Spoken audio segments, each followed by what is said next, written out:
Welcome to the channel, Reverend Dr. J.W. Morrison, theologist, on the road.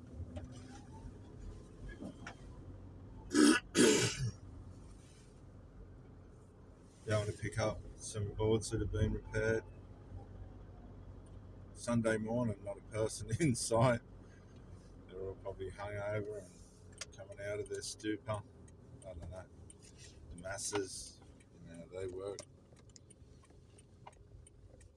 When you've done the work in your life and you've met somebody that isn't or hasn't been so fortunate to come to these realizations, what they can misunderstand and fail to realize is you've come into their life to be a blessing, to be somebody that can add value to them, to share, to walk through life together, to listen, learn, help. And this can be taken for granted. And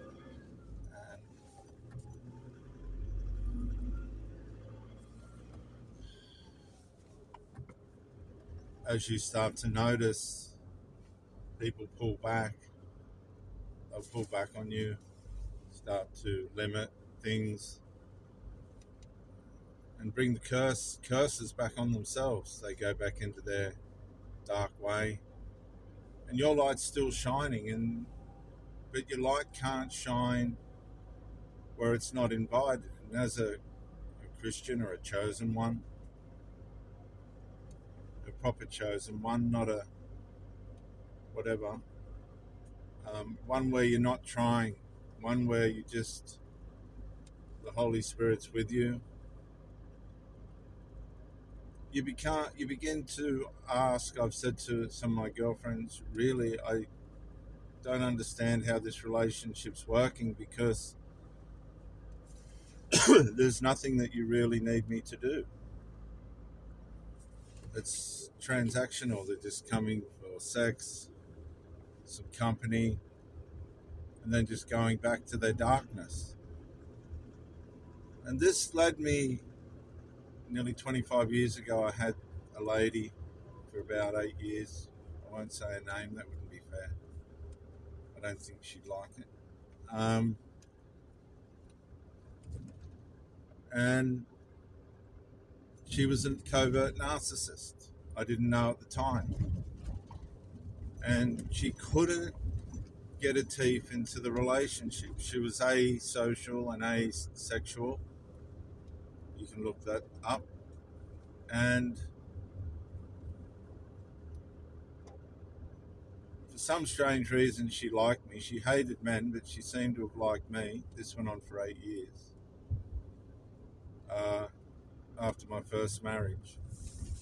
And you just could not. You'd get runs with her, and then she'd just go independent. And it was the most infuriating and frustrating thing that I've ever had to experience.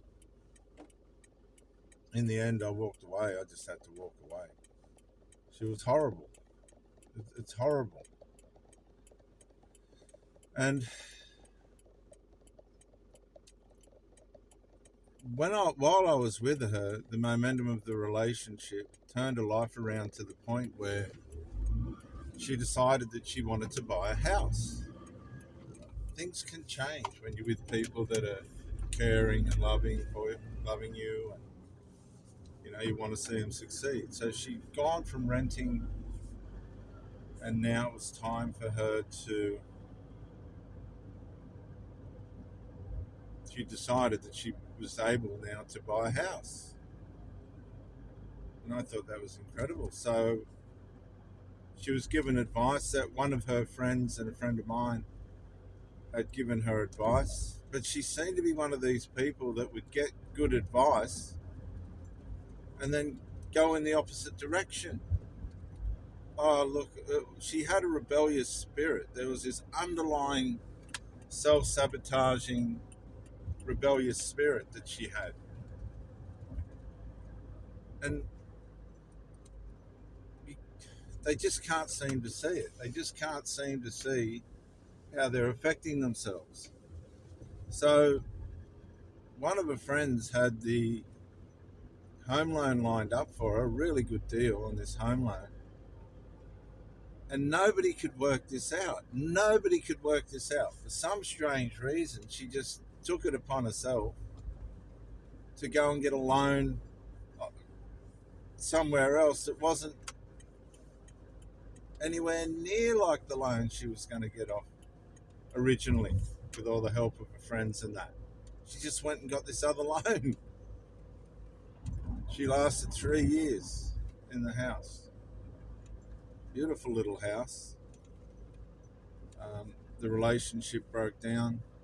This is what I mean. People have got to be careful when they get with people they're taking energy from, the light. They're taking the energy, they're getting the light and all the input, and wasting it and then losing it, because they end up back in the darkness, but 7 times worse off.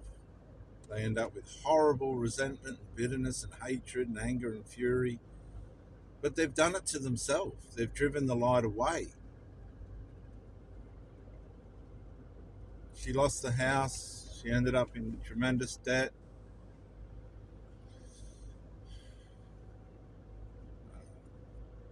She ended up just being a renter.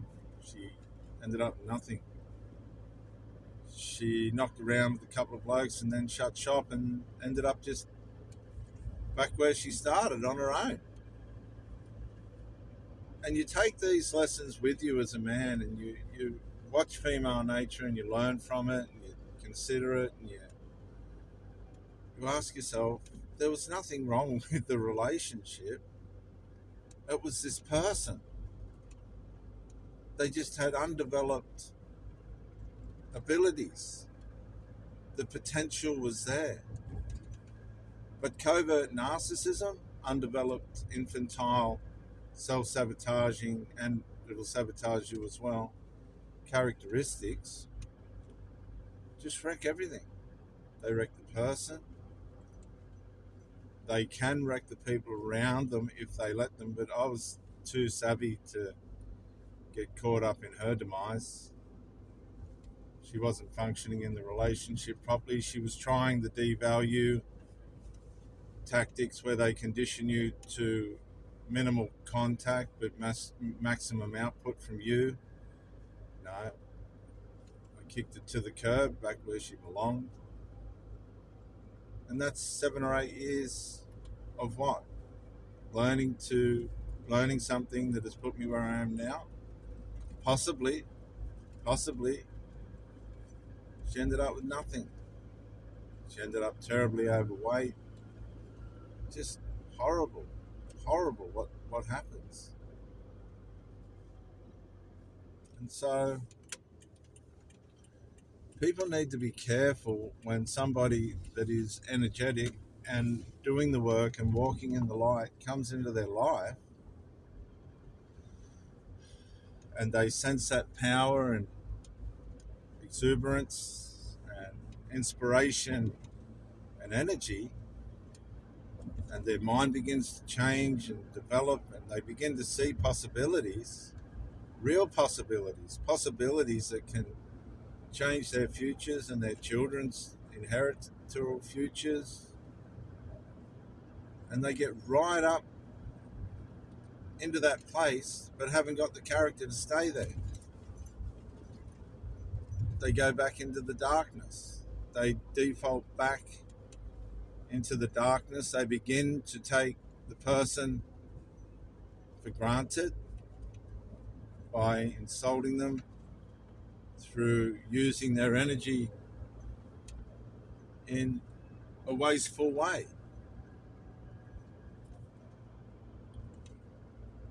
And they don't realize that the possibility of somebody coming along like this again may never happen. It could, but usually people that you meet 30, 40, 50 of people that are damaged. They don't have resolve. They struggle within themselves and take everyone down with them that aren't aware of how they live and think. Because a lot of people don't learn from their relationships. They don't work out who's got the power and who hasn't. They just run on lust, deceitful lust. Lust deceives. Lust in itself can only hold a relationship together temporarily, because human nature always push comes to shove. The original fantasy, this is what I hope we have, gets faced with reality, and this is what we really have. And if you're not on your game, the relationship breaks down. Fantasy can't hold a relationship together for long enough. It's like a shiny new toy that you get tired of, put it in the corner, don't want it. Somebody else comes along to play with it, you want it again. And it's just a cycle of going nowhere.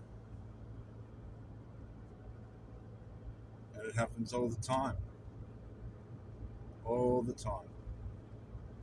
People don't mean to do this. People don't, I believe, set out to undermine their relationships, but there's personality disorders that are working in people and ourselves that we have to watch out for and navigate as best as we can, because the covert narcissist does the love bomb fantasy, future faking stuff. They mirror you, you get bonded, you start building, only to realize that some people just want to build on the sand and it all goes out from underneath them, and you have to hang onto the ledge and just watch. I've hung onto the ledge so many times and saved myself from being washed away, and just watched these people get washed away back into the darkness. And I've watched them in the light. I've watched them light up in the light, and they've just fallen back to the darkness. Beware and discern as best as you can, because at the end of the day, you can't let people take you out, and they will. They'll waste your time, they'll take your energy, they'll misuse your input, and they'll do it over and over again until there's nothing left.